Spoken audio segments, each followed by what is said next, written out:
आज है 12 जनवरी और हम शुरू करते हैं आज के करंट अफेयर्स। पहला है बर्ड स्किमर्स। ये पूर्वी और पश्चिमी एस्चुरीज पर पाई जाती हैं, कोस्टल एस्चुरीज पर खासकर। ठीक है, और इनकी जो 12% पॉपुलेशन है वो चंबल नदी के आसपास रहती है। IUCN में ये इंडेंजर्ड कैटेगरी में है। उसी में है कोरिंगा वाइल्ड लाइफ सेंचुरी, ये आंध्र प्रदेश में है। और जहाँ गोदावरी नदी जो है बे ऑफ बंगाल से मिलती है उसके पास है। होप आइलैंड वहीं पर है। फिर व्हाइट टफ्ट रॉयल बटरफ्लाई, ये एक रेयर स्पीशीज है बटरफ्लाई की, जो कि वाइल्ड लाइफ प्रोटेक्शन एक्ट के शेड्यूल 2 में है। ठीक है, उसको संरक्षण प्राप्त है और ये नॉर्मली साउथ में देखने को मिलती है।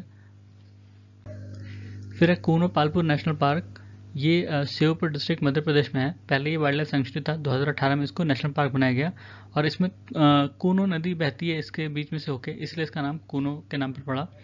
ये बेसिकली एक ग्रासलैंड है, ग्रासलैंड रीजन है। और यहीं पर हमने देखा कि जो अपना चीता प्रोजेक्ट था उसके तहत पहला इंटर कॉन्टिनेंटल चीता ट्रांसलोकेशन हुआ। ठीक है,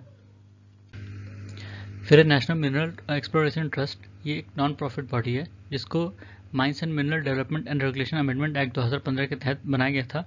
इसका उद्देश्य है कि मिनरल जो हैं उन जहाँ पे भी पाए जाते हैं उनको एक्सप्लोर करना है। ठीक है, ये 2 टियर स्ट्रक्चर है। इसमें गवर्निंग बॉडी होती है, एक एग्जीक्यूटिव बॉडी होती है। गवर्निंग बॉडी को हेड करते हैं जो मिनिस्टर ऑफ माइंस होते हैं और एग्जीक्यूटिव बॉडी को हेड करते हैं जो उस मिनिस्ट्री ऑफ माइंस में सेक्रेटरी होते हैं। फिर विस्कस फाइबर, विस्कस एक तरह का रेयन है जिसको आर्टिफिशियल सिल्क के नाम से जानते हैं। बाद में ये रेयन टर्म का कॉइन किया गया 1924 में। ठीक है, और ये जो विस्कस शब्द है ये जिस तरह से वो फाइबर मैन्युफैक्चर किया जाता है उसके नाम से पड़ा।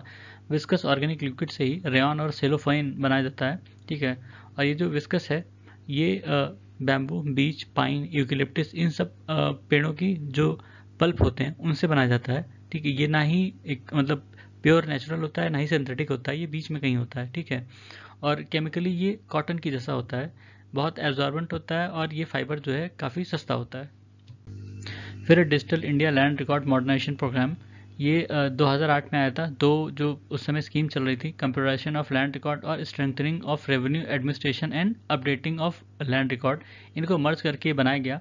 और ये एक सेंट्रल सेक्टर स्कीम है जिसको अभी 2023-24 तक एक्सटेंड कर दिया गया है। ठीक है, ये department of land record land resources rural ministry rural development के अंडर में आती है। ठीक है, मिनिस्ट्री ऑफ रूरल डेवलपमेंट के। फिर कैम्ब्रिज यूनिवर्सिटी के रिसर्चर्स ने एक सिस्टम डेवलप किया है जिसमें सोलर एनर्जी का इस्तेमाल करके वो PET प्लास्टिक, मतलब PET मतलब होता है पॉलीइथाइलिन टेराफ्थलेट। ठीक है, वो और ग्रीन हाउस गैसेस को किसी सस्टेनेबल फ्यूल में कन्वर्ट कर सकते हैं या किसी और वैल्यूएबल प्रोडक्ट में कन्वर्ट कर सकते हैं। ठीक है, फिर नेशनल यूथ फेस्टिवल 2023, इसकी थीम होगी विकसित युवा विकसित भारत। इसमें कई एडवेंचरस एक्टिविटीज़ भी इंक्लूड की गई हैं जैसे कि स्कूबा डाइविंग। ठीक है, और ट्रेडिशनल स्पोर्ट्स जैसे कलरीपयट्टू, सिलंबम, गटका, मलखम। ठीक है, ये सब भी ऑर्गेनाइज किए जाएंगे। नॉन कम्पिटिटिव इवेंट्स भी होंगे जिसमें सोशल डेवलपमेंट फेयर, ठीक है, और युवा कृति, एडवेंचर फेस्टिवल, सुविचार, यंग आर्टिस्ट कैंप, ये सब भी होंगे। फिर मर्चेंट डिस्काउंट रेट, ये एक तरह का ट्रांजैक्शन डिस्काउंट रेट होता है जो कि मर्चेंट पे चार्ज किया जाता है उन बैंकों द्वारा जिनके कस्टमर किसी क्रेडिट या डेबिट कार्ड से उनको पे कर रहे हैं। ठीक है, तो इसमें वो सारी चीज़ें इंक्लूड होती हैं, ट्रांजैक्शन कॉस्ट, प्रोसेसिंग कॉस्ट, ये सारी चीज़ टैक्स उसमें इंक्लूड होते हैं। ठीक है, और ये जो MDR है, ये मतलब मर्चेंट डिस्काउंट रेट, ये जो बैंक जो कार्ड इशू करती है और उसके लिए वो point of sale device install करते हैं। ठीक है, उसके लिए मतलब लगाते हैं ये कॉस्ट। ठीक है, उसमें पॉइंट ऑफ सेल डिवाइस जो है वो और नेटवर्क और पेमेंट गेटवे, इन सब के चार्ज उसमें इंक्लूडेड होते हैं ऑलरेडी। फिर एक क्यूरेटिव पटिशन, जैसे सुप्रीम कोर्ट का जब निर्णय आता है उसके बाद जिसके खिलाफ आया है अगर वो इससे संतुष्ट नहीं है तो वो रिव्यू पिटीशन डाल सकता है। ठीक है, रिव्यू पिटीशन अगर मान लीजिए डिसमिस हो गया, ये रिव्यू पिटीशन का जो निर्णय आया वो उससे खुश नहीं है, वो फिर उसके बाद क्यूरेटिव पिटीशन डाल सकता है। पर इसके लिए कुछ क्राइटेरिया दिए गए हैं, जैसे कि जो क्यूरेटिव पिटीशन है ये रेयर है, रेगुलर नहीं है, मतलब हमेशा नहीं कर सकते।